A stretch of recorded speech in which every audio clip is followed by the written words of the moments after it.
പൊതു ഇടങ്ങളിലെ ചർച്ചകൾ ഇല്ലാതായതോടെ മതനിരപേക്ഷതയ്ക്ക് കോട്ടം സംഭവിച്ചുവെന്ന് മുരളി പെരുന്നെല്ലി എം.എൽ.എ.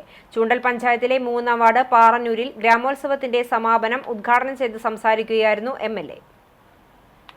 ഭാരതത്തിന്റെ ഭരണഘടനയുടെ ആധാരശിലയാണ് മതേതരത്വം. നാട്ടിലെ കൂട്ടായ്മകളും ഒത്തുചേരലുകളും ഇല്ലാതായതോടെ ജാതിയും മതവും തലപൊക്കുന്ന സ്ഥിതിവിശേഷമാണുള്ളത്. ഇന്ത്യയിൽ പലയിടത്തും ജാതീയതയും വർഗീയതയും നടമാടുമ്പോൾ സമാധാനത്തിന്റെ പച്ചത്തുരുത്തായി കേരളം നിലകൊള്ളുകയാണ്. അതിന് കേരളത്തെ പ്രാപ്തമാക്കിയത് 57-ലെ EMS സർക്കാർ തുടങ്ങിവെച്ച നയങ്ങളാണെന്നും പെരുന്നെല്ലി കൂട്ടിച്ചേർത്തു. ഉണ്ടാക്കുന്നൊരു നേട്ടം എന്ന് വെച്ചാൽ നമ്മുടെ നാടിന്റെ അടിസ്ഥാന ശില അത് ശക്തിപ്പെടുത്തുകയാണ്. ഇന്ത്യ നാടിന്റെ അടിസ്ഥാന ഘടകം എന്താണ്? നമ്മുടെ ഭരണഘടന അടിസ്ഥാന ശില എന്താണ്? അത് മതേതരത്വമാണ്, മതനിരപേക്ഷതയാണ്. ആ മതനിരപേക്ഷതയെ ശക്തിപ്പെടുത്തുകയാണ് ഇത്തരം പൊതു ഇടങ്ങൾ ചെയ്തിരുന്നത്.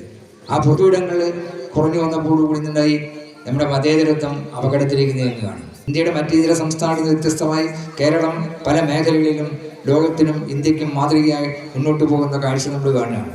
അത് വെറുതെ ഉണ്ടായതല്ല. 57 ഗവൺമെന്റാണ് അതിന് അടിത്തറ പാകിയത്. ഇന്ന് നമുക്കറിയാം, നമ്മുടെ വീട്ടുമുറ്റത്ത് ഒരു വാഴ വെച്ചാൽ ആ വാഴയിൽ കൊല പിടിഞ്ഞാൽ ആ കൊല വെട്ടാനുള്ള അവകാശം നമുക്കുണ്ട്. പാറന്നൂർ സെന്റ് തോമസ് UP സ്കൂളിൽ നടന്ന ഗ്രാമോത്സവം സമാപന ചടങ്ങിൽ ചൂണ്ടൽ ഗ്രാമപഞ്ചായത്ത് പ്രസിഡന്റ് രേഖ സുനിൽ അധ്യക്ഷയായി. Chowwannur block panchayat president Ancy Williams മുഖ്യാതിഥിയായി. ജില്ലാ പഞ്ചായത്ത് അംഗം AV വല്ലഭൻ മുഖ്യപ്രഭാഷണം നടത്തി.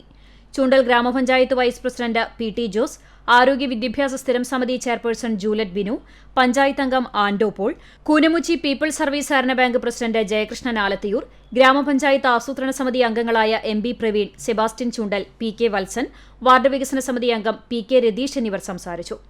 പാറന്നൂരിൽ മലയാള സിനിമ അഭിനയ രംഗത്തേക്ക് കടന്നുവന്ന നിബിൻ പരമേശ്വരൻ, റിയാലിറ്റി ഷോകളിൽ ഉൾപ്പെടെ മികവ് തെളിയിച്ച പാറന്നൂരിന്റെ വാനമ്പാടി ഷേർലി സണ്ണി എന്നിവരെ ചടങ്ങിൽ ആദരിച്ചു. സമാപന ചടങ്ങിന്റെ ഭാഗമായി വിവിധ കലാപരിപാടികൾ അരങ്ങേറി. വിവിധ മത്സരങ്ങളിൽ വിജയികളായവർക്കുള്ള സമ്മാന വിതരണവും നടന്നു. ഡിസംബർ 22 മുതൽ 29 വരെയുള്ള ദിവസങ്ങളിലായാണ് ഗ്രാമോത്സവം സംഘടിപ്പിച്ചത്. പാറന്നൂർ ചിറ പരിസരം saint Thomas UP school, Parannur saint Joseph പള്ളി എന്നിവിടങ്ങളിലെ വേദികളിലായി ഫൈസ് ഫുട്ബോൾ മത്സരം, ഷൂട്ടൌട്ട് മത്സരം, ചിത്രരചന, മെഹന്തി, തലയിണയടി, ഷട്ടിൽ ടൂർണമെന്റ്, വടംവലി, കാർഷിക മത്സരങ്ങൾ എന്നിവ ഗ്രാമോത്സവത്തിന്റെ ഭാഗമായി സംഘടിപ്പിച്ചിരുന്നു. CCTV news, Kecheri.